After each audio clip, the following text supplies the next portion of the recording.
Now we will come back to O'Brien Road, but that's off to the left. And that is a wildflower loop. There's a scenic lookout. And along that road is also the memorial to Peter Brock, who was killed there in a Targa West rally incident back in 2006, I believe it was. Little is known of the Aboriginal groups inhabiting the hills region now known as Gidgegannup. However, it seems, according to newspaper reports of the early 1830s, a hills tribe was often in conflict with the Weeps tribe of the Upper Swan area. It is certain to have been a good area for hunting kangaroo and other native animals. There was little settlement in the area apart from small timber cutters until 1886. The district gradually developed into an area for mixed farming. In the years between the two world wars, the district was named Hampstead Hills.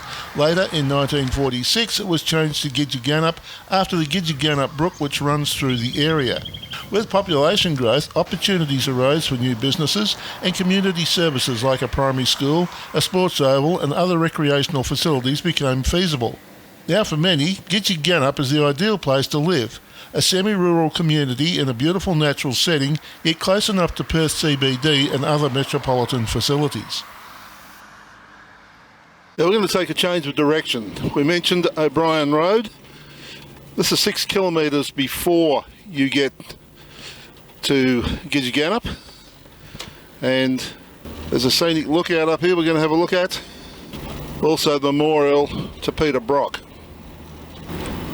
Gidgegannup Shire promote this road as one that is part of their wildflower loop. We may or may not be lucky.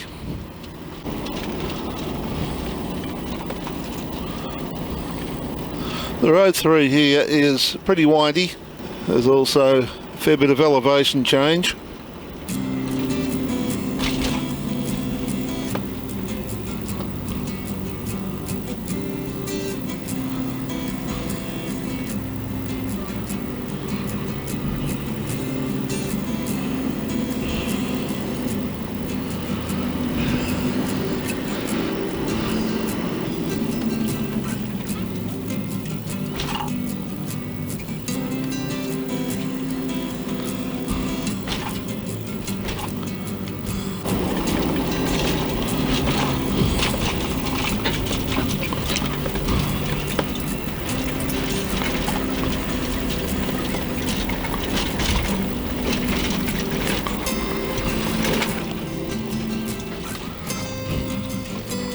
Here's the first of our wildflowers.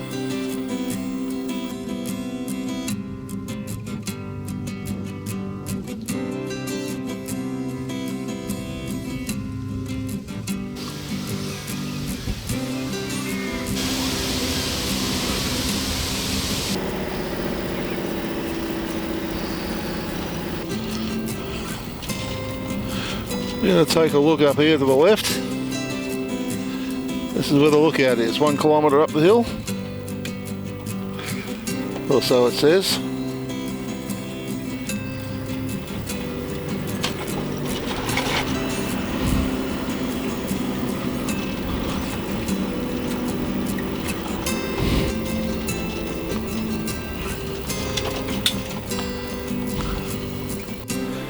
The Paruna Sanctuary is operated by the Australian Wildlife Conservatory. It's a private non-profit organisation. Bushwalkers are welcome to go through the reserve, but bookings are essential.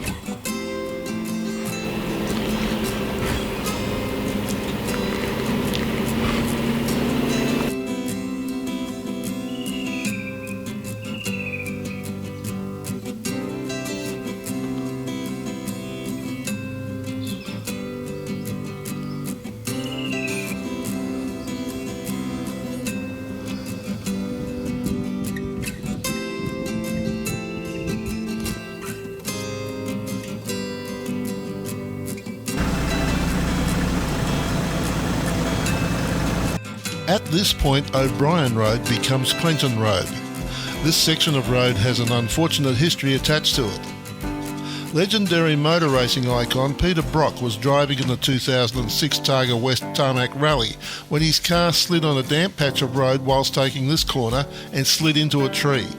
It is thought that if the tree had hit the car a few centimetres either side of where it did, Brock may have survived the crash. The corner is notorious and a number of motorcyclists have perished there. The offending tree was subsequently removed, and 2 years later, a memorial to Peter Brock was established 200 metres away on the opposite side of the road.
This is the Noble Falls Tavern.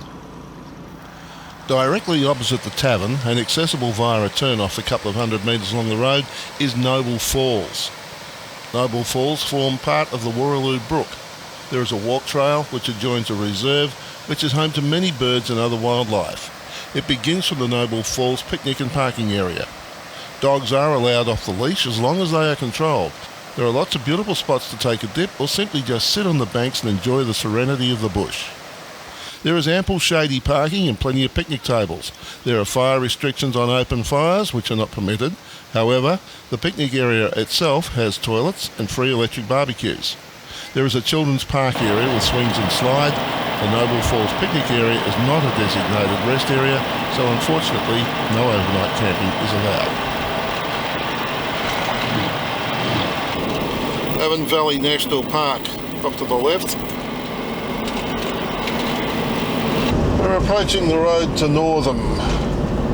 It's the road we'll be taking once we've had a look at Toodyay. That's it there, the turn off.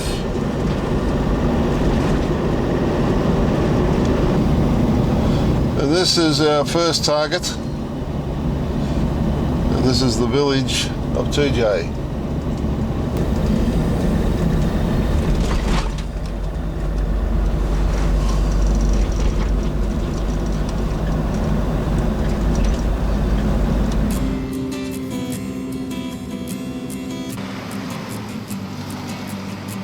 Toodyay is one of the oldest inland towns in Western Australia, and much of its heritage is preserved. The Balladong Noongar people lived in this area for thousands of years before the arrival of Europeans. The people called the area Duiji, believed to mean place of plenty, and from which the word Toodyay is derived. Ensign Robert Dale was the first English person to discover the Avon Valley in 1830. He reported that the region was fertile and possessed a good supply of water. Over the next 5 years, colonists took up Avon Valley land grants in the Toodyay area. The town site of Toodyay was established 5 kilometres downstream from the present town site, at a bend in the river. A small town grew there with the government and commercial buildings, although it was subjected to regular flooding. By the 1850s, there were 3 inns and 2 schools as well as a jail. Because of the flooding, the town of Newcastle was surveyed in 1860. In 1910, the federal government asked the council to change the name of the town because of confusion with the town of the same name in New South Wales. The name of the town was changed to Toodyay.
The narrow gauge railway arrived in 1887 and served the community until 1966, when it was replaced by the current standard gauge line.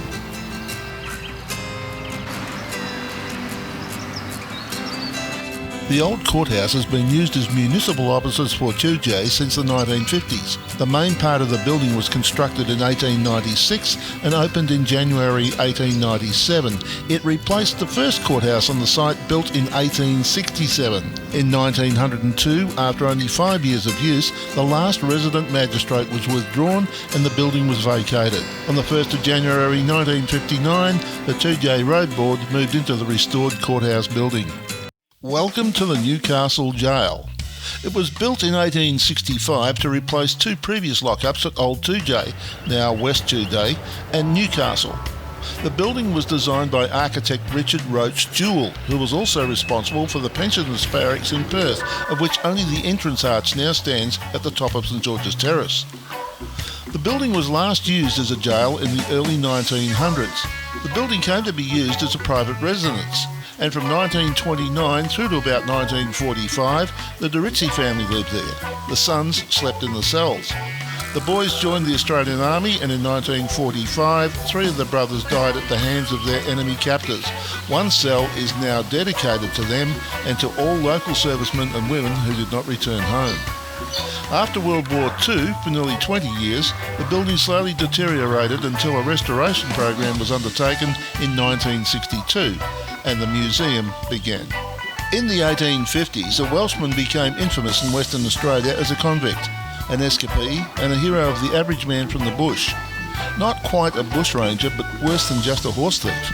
Joseph Belitho Johns became better known by his nickname Moondyne Joe. It needs to be said that Toodyay is an ideal day trip from Perth as well. If you decide that you don't want to drag the van out here and then take it on down through Northam to York, you prefer to start at Midland and travel to York up via the lakes, then this area out here is a wonderful day trip area. Around about an hour from Perth, or from Midland, there's a lot to see. Now time for us to travel down to Northam. If you enjoyed this video, there's over 200 more just like it on this channel. Subscribe and hit the notification bell, and we'll let you know when our next video is available.